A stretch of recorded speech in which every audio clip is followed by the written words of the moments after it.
बड़ी वाली हवन करा लेना। वो आदमी खड़ा होकर के जेब खोल कर दिखाया कि हमारी जेब में एक भी फूटी कौड़ी नहीं। पंडित नाराज होकर खड़ा होकर बोला कि जब तेरी जेब में एक फूटी कौड़ी नहीं तो जा बच्चा, शनि तेरा कुछ नहीं बिगाड़ सकता। हमारे महापुरुषों ने तर्क, विवेक और वैज्ञानिकता की बात की थी। ये मेरा दूसरा आवेदन, दूसरा निवेदन आपसे है, यही कहने में आपके बीच में आया हूं। हमारी पीढ़ियों को धर्म के नाम पर मानसिक गुलाम पैदा किया जाए। हमारे तथागत बुद्ध, अंबेडकर, फूले पेरियार किसी ने कभी मंदिर की लड़ाई नहीं लड़ी थी। उन्होंने स्कूल, कॉलेज और विश्वविद्यालय की लड़ाई लड़ी थी और हमें देवालय के नाम पर भटकाया जा रहा है। ये हमारे सामने सबसे बड़ा खतरा है।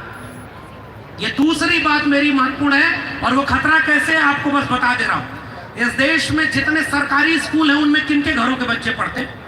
99% तो हमारे आपके घरों के बच्चे पढ़ते हैं। इस देश के दलित, पिछड़े, आदिवासी, किसान, कामगार, मजदूर, उन्हीं के बच्चे स्कूल, प्राइमरी स्कूल में जा रहे हैं, जहां ना मास्टर है ना यहाँ पढ़ाने को बिल्डिंग है।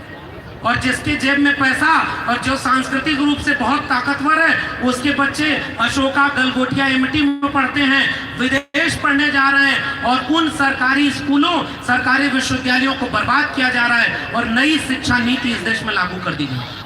हमें तो पता ही नहीं साहब। किसानी आई उसी कोविड में, उसके बाद फिर मजदूरों के 3 श्रमिक कानून आए और नई शिक्षा नीति आई।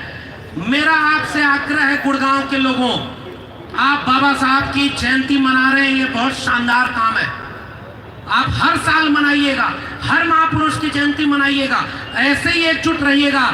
लेकिन मेरी एक अपील, जरूर घर जाकर विचार करिएगा कि अगर आपने यह नहीं सोचा कि अगर बाबा साहब आज होते तो वो कौन सी लड़ाई लड़ रहे होते, और अगर वो लड़ाई आप नहीं लड़ रहे हैं तो हम और आप बाबा साहब के सच्चे वारिस नहीं हैं, हम सब झूठ बोल रहे हैं। बाबा साहब आज होते तो शिक्षा बचाने की लड़ाई लड़ रहे होते। इसलिए आपसे केवल अपील, एक आदमी खजूर के पेड़ पर चढ़ गया, ऊपर से देखा, डर लगी, तो कहा कि हनुमान जी अगर सही सलामत नीचे उतर गया तो 1 किलो लड्डू चढ़ाऊंगा। थोड़ा देर नीचे उतरा, उसके बाद कहा कि हनुमान जी बड़ी गरीबी है, कोविड में नौकरी चली गई, घर में पैसा नहीं है, आधा किलो लड्डू चढ़ाऊंगा, उतने में ही मान जाइएगा। थोड़ा और नीचे उतरा तो कहा कि आपके मंदिर पर तो बहुत लड्डू चढ़ता रहता है, मैं 250 ग्राम चढ़ाऊंगा, उतने में ही खुश हो जाइएगा। और जब पूरा करते करते नीचे जमीन पे उतरा तो कान पकड़कर उठक बैठक करते हुए कहा कि हनुमान जी ना आज से पेड़ पर चढ़ूंगा और ना लड्डू आपको चढ़ाऊंगा। वो तो तर्क विवेक की बात थी भाई। देखिए, हम किसी की धार्मिक भावना को आहत नहीं कर रहे, हम तो अपने लोगों को उधर से बुलाना चाहते हैं कि भटक गए हो, आप गलत दिशा में जा रहे हो, वहां आपको कुछ नहीं मिलेगा। सर दर्द करता है तो डॉक्टर के पास जाते हो, सर दर्द करता है तो डॉक्टर की दवाई खाते हो, शिक्षा चाहिए तो मास्टर के पास जाते हो, इलाज कराना है तो हॉस्पिटल जाते हो, और तमाम जगहों पर जब आपको काम करना है तो वैज्ञानिक कंपनियों में जाते हो और वहां विज्ञान की बनी हुई मोबाइल, कपड़े लत्ते सब विज्ञान का इस्तेमाल करते हो, और घर में आते हो तो उसको कहते हो कि धर्म सबसे बड़ा है, धर्म की लड़ाई के आगे कुछ नहीं। दुनिया में कंप्यूटर बना तो वो लोग नासा चांद पर जा रहे थे, हमारे यहाँ कंप्यूटर आया तो उससे हमारे यहाँ लोग जन्म पत्री बनाने लगे, जन्म कुंडली बनाने लगे। आपके आसपास भी वो लोग होंगे जो वैज्ञानिक कंपनी में बनी हुई गाड़ी 10 लाख 15 लाख की खरीद के लाएंगे।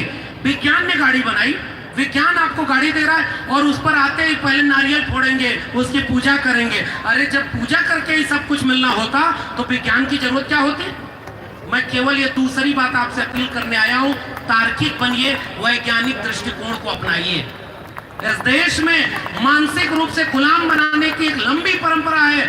उस गुलामी से मुक्ति दिलाने वाले जो शख्स थे उन्हें बाबा साहब ने अपना वैचारिक गुरु माना था और उन्होंने एक पुस्तक लिखी थी गुलामगिरी। उस गुलामगिरी को रोज मैं कह रहा हूं, आपके मोबाइल में एक मैसेज आता है, यह मैसेज देखते ही 15 लोगों को फॉरवर्ड करिए, शाम तक अच्छी खबर आएगी।